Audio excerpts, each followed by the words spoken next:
Bonjour à tous, bienvenue pour cette nouvelle vidéo, nouvelle série de vidéos que je suis impatient de vous faire. Premier épisode de Thanos par Jim Starlin. Je vais lire et vous faire la critique de l'intégralité des Marvel Graphic Novels qui retracent l'histoire de Thanos par Jim Starlin. On commence donc avec le premier qui est la quête de Thanos, avec Jim Starlin évidemment au scénario, Ron Lim au dessin. Et on va plonger littéralement dans ce qui est une des sources d'inspiration de Avengers Infinity War / Endgame, avec donc Thanos qui... Bon, est-ce que je vous fais vraiment l'affront de vous expliquer en quoi ça consiste? C'est Thanos qui va réunir ce qui est appelé pour l'instant dans ce récit les joyaux de l'âme, donc les pierres de l'infini, tout bêtement, pour plaire à la mort, voilà. Donc, pour ceux qui ont vu le film, je vous l'apprends peut-être, ou pas, Thanos ne veut pas détruire la moitié de l'univers parce que par souci écologique, on va dire. En réalité, c'est juste pour pouvoir attirer les faveurs de la mort. Est-ce que je vous le dis tout de suite? Bah, j'ai pris une énorme claque. C'était génial. Graphiquement, ça n'a pas vieilli d'un poil. Je trouve ça juste incroyable. Le dessin de Ron Lim est juste magnifique. C'est trop beau. C'est magnifique. Là voilà, on a Thanos qui va donc récupérer la toute première pierre de l'infini. Alors ce qui est bien, ce que j'ai adoré, c'est qu'on a un Thanos non seulement qui est puissant, mais qui est ultra malicieux. Là-dedans, Thanos est plein de malice. Il tend des vieux pièges. Il est rusé en fait, et c'est ça que j'ai adoré. C'est la ruse de Thanos pour obtenir les pierres. Là on a voilà, le champion. Ici ça va être purement et simplement au début un affrontement, un duel de force.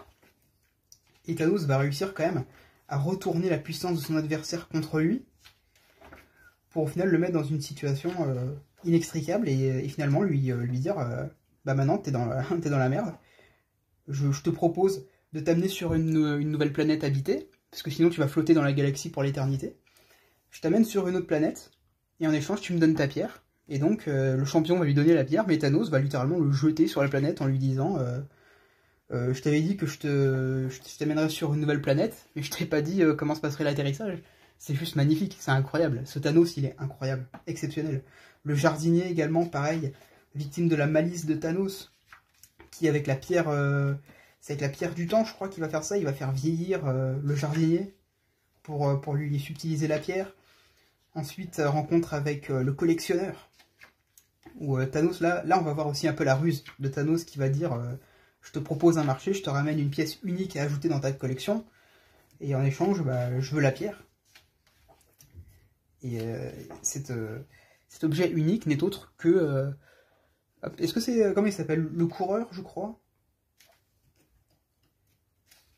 Je vais regarder. Il me semble hein, que c'est... le coureur, voilà, c'est coureur. Et il va tout simplement le faire vieillir, grâce à la pierre du temps, puis le ramener sous forme de bébé, qu'il va offrir au collectionneur en échange de la pierre, sauf que bah, l'effet... est en réalité temporaire, parce que quand coureur va reprendre l'âge adulte, sa taille normale et sa pleine puissance, il va s'en prendre au collectionneur. Encore une fois, la malice de Thanos, qui va atteindre son apogée avec cette dernière épreuve pour récupérer la dernière pierre, face au grand maître qui lui propose littéralement une sorte de jeu d'échecs grandeur nature.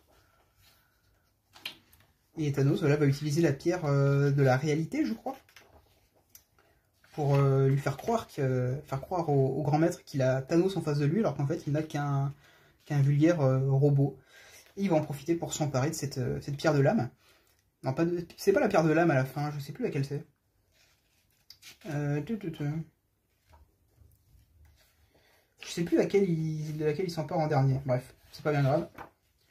Et donc ensuite, à la toute fin, vous avez chaque page qui vous explique l'utilisation de chaque pierre.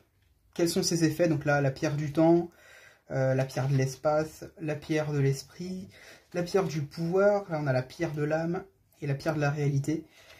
Et donc Thanos, voilà, qui va siéger aux côtés de la mort. Et là, on a un truc, une malice de la part de la mort, cette fois-ci, que je trouve littéralement incroyable. C'est qu'avant, pour elle, Thanos était un peu insignifiant. Elle ne lui parlait pas, en fait, elle fait parler ses sbires pour s'adresser à Thanos.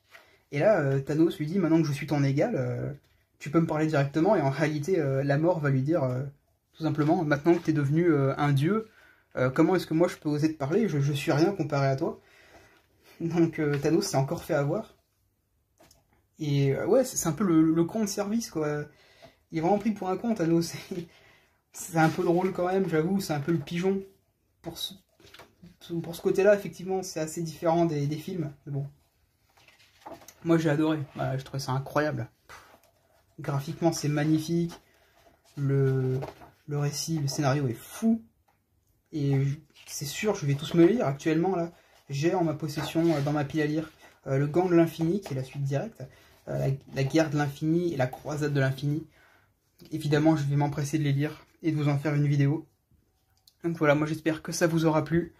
Dites-moi ce que vous avez pensé de ce récit, si vous l'avez lu. En tout cas, moi je vous dis à la prochaine. Allez, ciao!